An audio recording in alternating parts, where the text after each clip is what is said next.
want you to remember a woman who changed your life, and not because she was perfect, but because she was present. Not by doing it all, but by doing what mattered over and over again.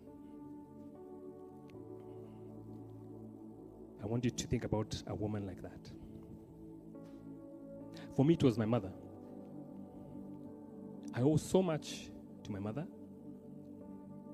including my faith in God, because she modeled faith. I also owe my faith-fueled grit. I'm very gritty. And in Kenya, there's one woman named Mama Grace Onyango. She's the first Kenyan woman to serve as a mayor, a member of parliament, and a speaker. They called her daughter of the bush because she came from the bush. She came from the unseen places. She was marginalized. She walked into parliament as a mother, as a widow, as a woman of principle. She didn't have privilege. She had purpose. She fought not for applause, but for the next generation. That is the heart of a mother. That is the power of faith-fueled grit.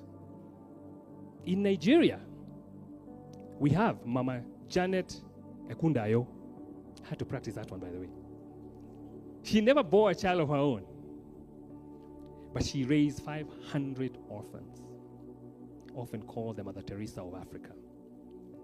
When asked how she did it, she replied, "Because each time God brought a child to my door, I knew it was Him asking me to say yes." These are not fairy tales. These are not headlines. These are everyday African women, ordinary, yet exceptional in the deepest sense. Finding your X factor isn't about perfection. It's not about being seen. It's all about being faithful to the call that whispers in your soul when the world goes silent.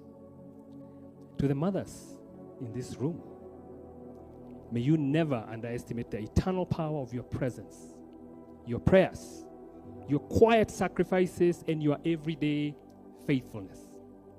You don't need a crisis to find your X factor.